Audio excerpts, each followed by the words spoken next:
Okay. So back in August of 2013, actually August 1st to be exact, 2013, I had just graduated high school. I had taken a gap year between me graduating high school and college, and I just got off work, and I was walking to my great grandmother's house, and I was walking, and there were these three guys staying on the corner, and I was on the other side of the street, just walking down, going to the house, minding my business, and this was late at night. It wasn't like too late, maybe like anywhere between 8 and like 9:30, 10 o'clock. So I get off the train, I'm walking down the street, I see these guys, and as I'm going to turn the corner, one of the guys crosses the street and approaches me and pulls out a gun. So at this point, I'm 18 years old, and everything happened so fast. So he pistol whips me, and he pistol whips me, and he tries to wrestle me to the ground. I stay on my feet the entire time, and I feel the barrel of the gun on my face. So the barrel of the gun was like right here, like on the left bridge of my nose, and he pulls the trigger. And the gunpowder, it made my eyes irritated, so I couldn't see, but I just took off running. I ran to the house, and my sister, she was like, what's going on? What happened? I told her, call the ambulance, came to the house, went to the hospital. And when the police officers went back to the scene, they asked me where I was standing, and I told them, well, I was standing like this. And they were like, okay, well, how were you facing? Like, be really descriptive, because something, just to make sure that, for the report. So I told them, and they get there, and they come back, and they were like, well, if you were standing right at the point that you were standing, and the bullet was launched from the gun, the bullet was supposed to blow my entire face off. It was supposed to go through the left bridge of my nose, through my whole nose, out the right side of my temple, out of my eye. My whole face was supposed to be blown off. And they said where you were standing, the bullet was behind you. And to my knowledge, bullets don't make 180-degree turns. They don't curve. It should have been that way, but it ended up being behind me from where I was standing. And I knew at that moment that was nobody but God and His hand over my life.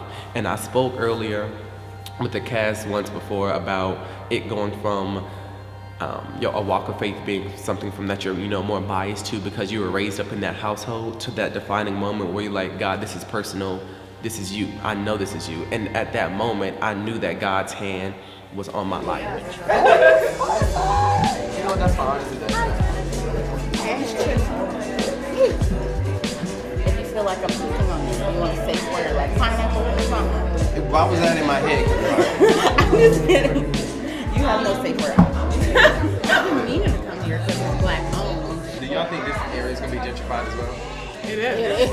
It's going to be. Yeah. My name is Donivan Tilley. I'm a Christian, and my faith journey has been very deep. And actually, I was talking to one of my friends, and I was not trying to set off any triggers. Right. But she was like, well, certain demographics over there, so they're trying to keep us out, this and that. I'm like, they kind of can't keep you out. If you're not mobile to get there, that's one thing, but they can't keep you out. And then I gave her the example of how your beautiful president, Donald Trump. Trump 2020. My name is Tiffany, and I identify as totally atheist, and my journey away from faith started several years ago, where I was Christian, grew up in the church, and finally made my way to reason and facts. And removing. The Muslim ban got passed the Supreme Court. So for the past 4 or 5 years, they blocked it. But now Sonia Sotomayor and whoever's in the Supreme Court, it was voted 5-4 to go ahead and move forward with that Muslim ban. And I was just like, what America was founded on, religious freedom, I feel like we're going back in time and undoing all of that. You know what I'm saying? That's just because you believe something or you look a certain way, you may wear certain garments, you can't come into the country. Now, I'm not advocating for immigrants to come to the country and be, run around here not paying taxes, starting fires, shooting up people. Definitely. That's something that white men have. Also extremely true. My name is Ain Ealey. I identify by name as a Muslim, which means that I follow the will of God. I grew up in the Nation of Islam. My current faith journey is heavily impacted by the loss of my father and having to mourn his death. And my spirit has led me to practices along the line of conjuring and root work, which is working with the energies of the earth. Also, I go to church every Sunday. You're saying go through the proper channels, That's all I'm saying. which is really difficult. And that is true. Really You have a 100-question test with a Scantron with one pencil and no break. I'm sure that is extremely frustrating. And also the stuff that people are testing, Americans don't know. No lie. Yeah. Who was a fifth? Yeah, we couldn't pass it. No, That's true. test on the first time. No, they deport me. Yeah, somewhere. With quickness. My name is Janackeh Blackwell. I identify as a queer Christian. I grew up charismatic Pentecostal Church of God in Christ. I never felt like God didn't love me, wasn't for me, or anything that I was taught in church about people who identify as LGBTQ. I always identified with God's love, always. So I never really questioned my faith in that sense as far as having to reconcile faith and sexuality, but I did find an LGBTQ affirming church here in Atlanta, and I've been there for the last 16 years. Who do you advocate for? You know what I'm saying? You said all skin folk ain't kin folk, so you gotta know who you really down for, who you advocating for in the first place or whatnot, whether it be Muslims, whether it be Christians, or whether it be whatever you believe in. You're supposed to care about everybody or whatnot, but at the same time there's an ultimate reality of like who do you really ride for and who you're capable of riding for. So I mean,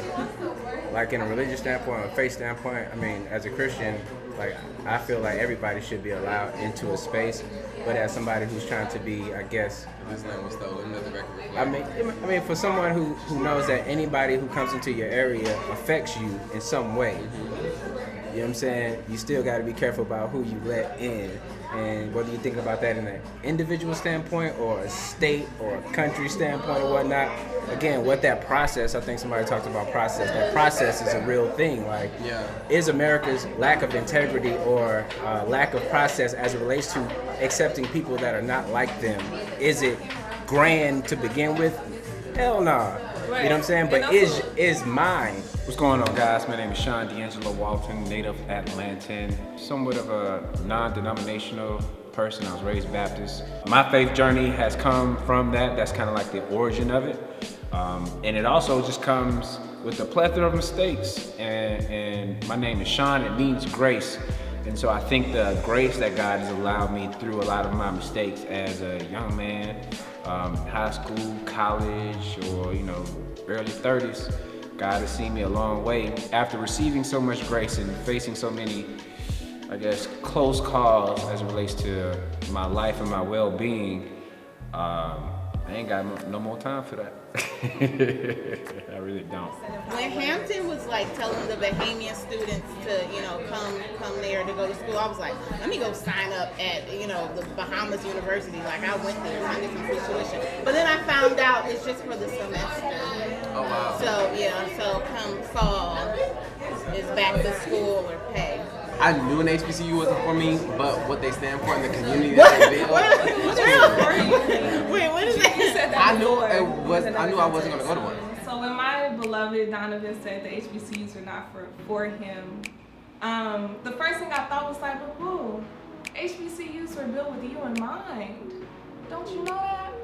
Oh. No shade. You said for me versus I knew I wasn't gonna go to one. Is it because it was like too That's the same thing to me. If it wasn't for So me, I was then I asking wasn't it, gonna go but what do you mean not for you? I understand like, I don't want to go, but what do you mean by not? I love my experience at HBCU. And the experience you will get nowhere else. And I'm completely with that. I just knew for myself that, and let the record reflect, Georgia State, still in Atlanta, not too far down the street. But I just knew that for me. Y'all graduated a lot of blacks. Yeah.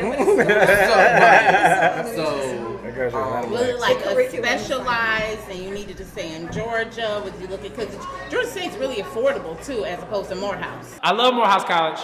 I go to Morehouse if it's free. I have something on my heart. All right, so Release it, yeah. So like this whole undocumented immigrants things, it just really got me thinking about what needs to change at a nation level, and what can we ask of them via voting and policy. But at the same time, kind of like, I remember when not even undocumented immigrants, but just like folks from Katrina came to like Atlanta.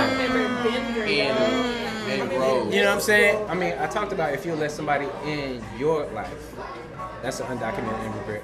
But like as a community, whether we talk about Christian or black or whatnot, like that process is so much more that needs to be worked on, either from a community, then state. Like, taking people into your life and processing them. Yeah.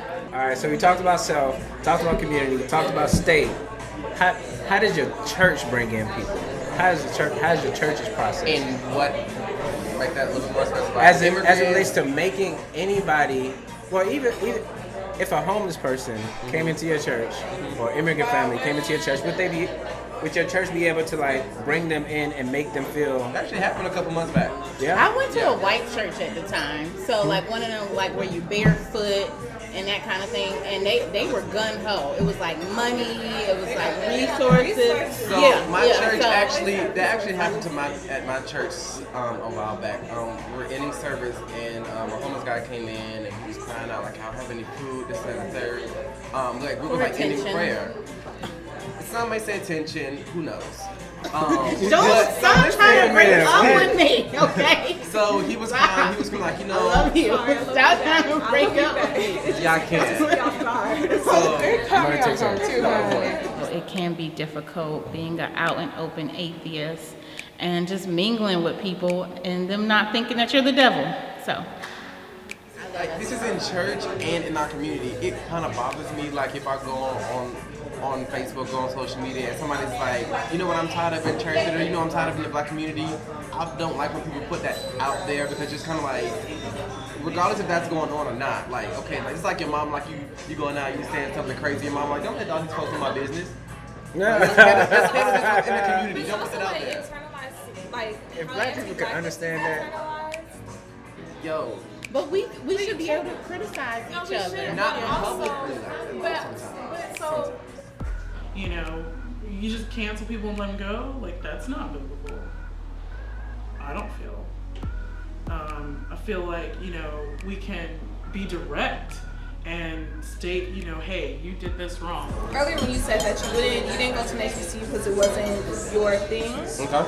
It made me think about when I initially asked you to invite you to the moon thing.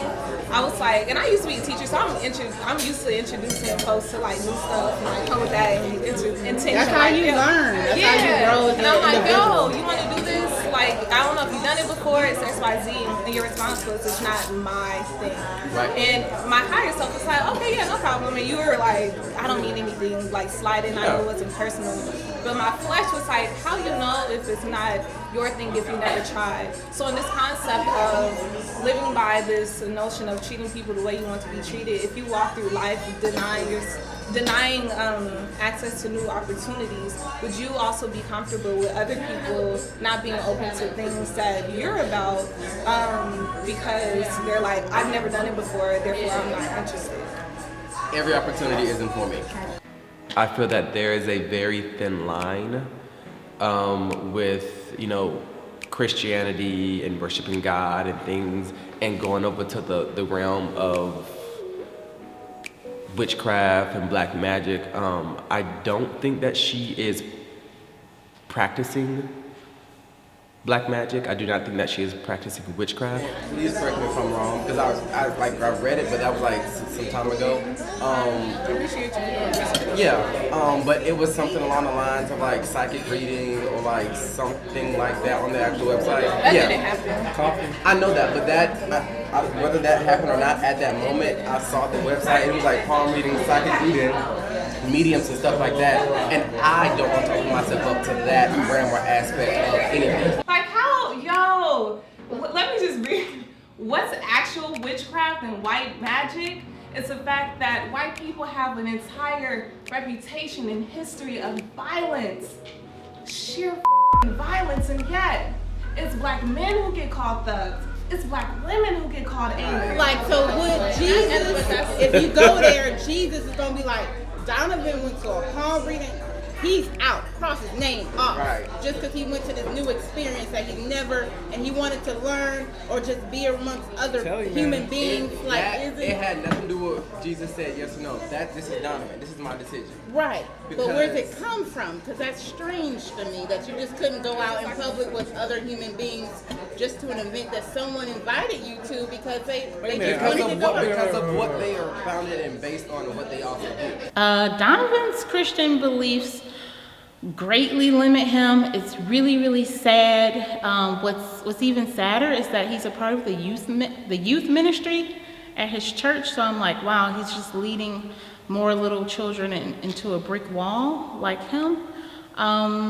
It's just really sad, and hopefully one day he'll come out of it. Many don't, and oh well, we all die. Are y'all mad at him for not going somewhere? No. It's just like the point of this experience is to learn, grow, experience different things. And some things I don't and for necessarily someone, need to.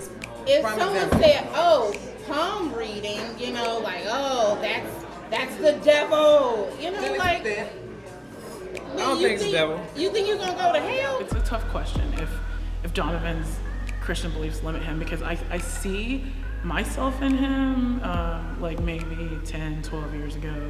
Like, I see myself not in the fact of struggling with sexuality, but in the fact of just being so churchy. I can tell you where he's coming from, and I wouldn't even say it as like a closed-minded thing.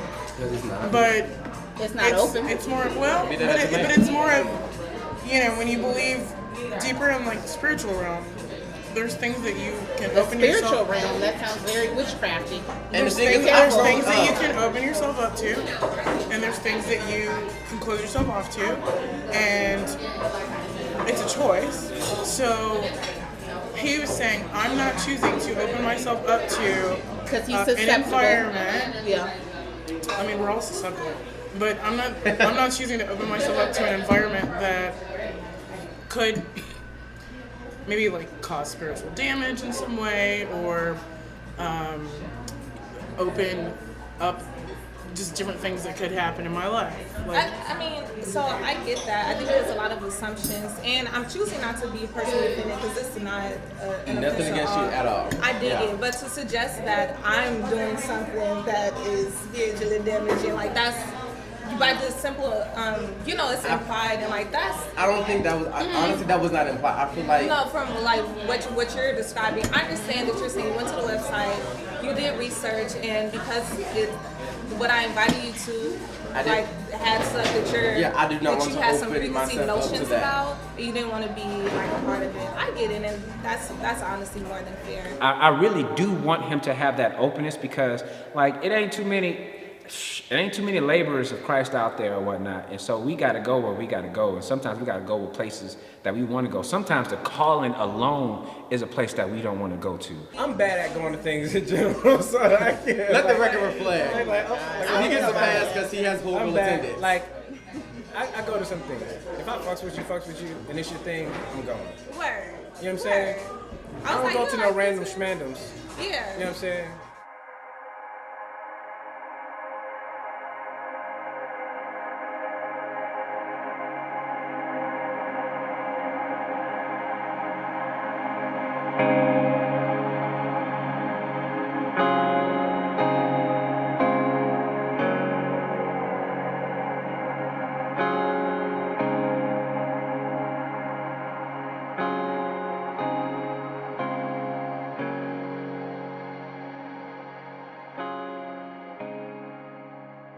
When you were at Morehouse, did you stay on campus? No, I never stayed on campus. You never had that like on campus life? Nah, I never had that on campus life. I feel like that's a part of the experience that I missed, but I don't feel bad that I missed it. I feel like the off campus grows you up the most. so what did you think about the workout?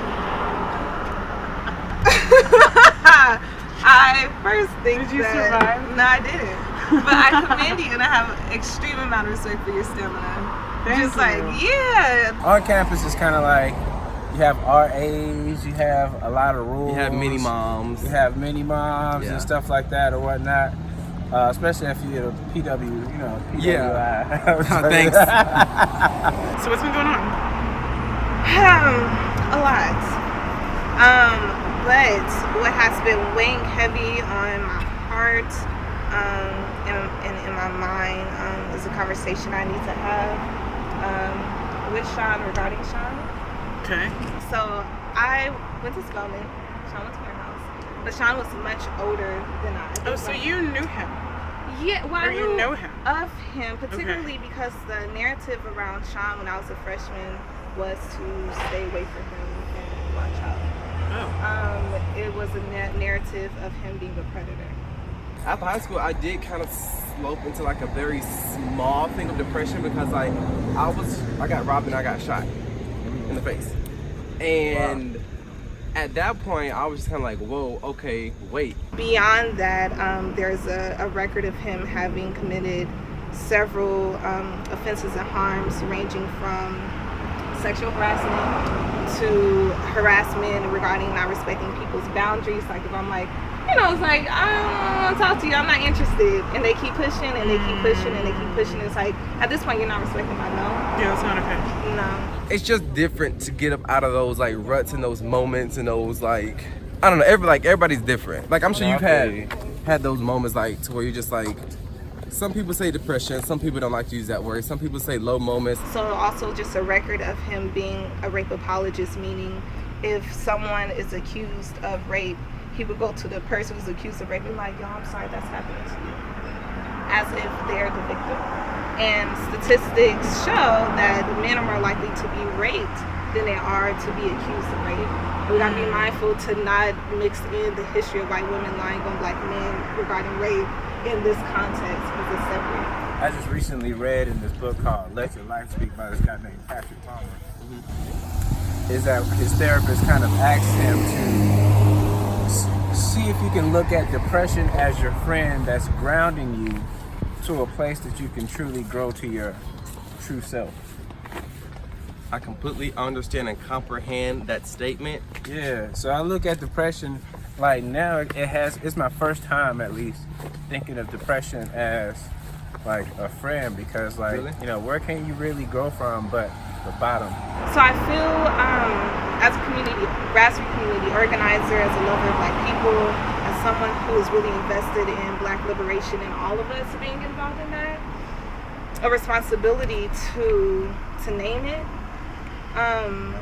to hold him accountable, that's not retaliatory, that's not to seek humiliation, like it doesn't serve us to hold someone accountable for entertainment's sake, like how it is in social media. Right. And my responsibility as a community member, as someone who is close to some of these women whom he has harmed, and who just shares a general community with black women who has been impacted by his transgression. Hot. And tiring. And that is how you warm up. Yeah, no, it's definitely a lot. So are we going to like to the very top or like how's it about to go? Go to the top. You know it's about to get like 90 degrees. About this life. You what? About this life. Okay, you said you. So we have to consider that there's two The people. sun is right where it needs to be to lift up a lion cub and pronounce him the next king. They literally just released Lion King like a month ago, so Right you're there. like a little late for that production? Nah, but I just want to be there. So you are planning to confront him? I am. I don't want to do it in front of everyone, but I'm just leaning on you for support because I don't want to have to hold this by myself. And I don't know, maybe I should ask you if it's okay if I unload all that on you. I'm totally fine with it. Okay. Because I'm gonna need support after for sure. Absolutely. Yeah. And I got to figure out what my end goal is, and I think my end goal will be to get accountability, some type of atonement, right? Like we can't deflect, we can't dismiss, we can't, you know. What does atonement in this situation look like? Acknowledgement that these are more than just accusations or allegations. I think those words are used to invalidate the statements and people's experiences. It's like 10 years worth of stuff, bro. Some has had to happen. Right. And because I know particularly women, you know, yes, I've done this. And like, so what does that look like moving forward? What does change look like? Versus, I think the ways that we evade responsibility, particularly perpetuators of harm who are eloquent in their speech. You know what I mean? I would love to just have a straightforward, honest, yet compassionate conversation, right? So create the space where truth can come out, where it's not defensive, because then we can't go nowhere. Right. And then healing can happen.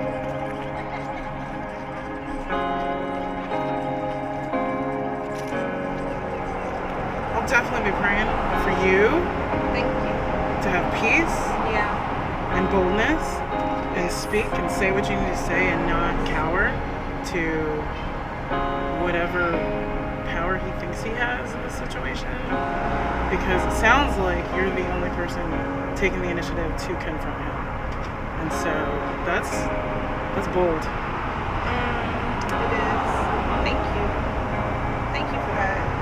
I needed that. Yeah. Yes. Okay. Come on. I'm sweating gross. It's okay. As am I. Only 2 minutes worth. I appreciate you.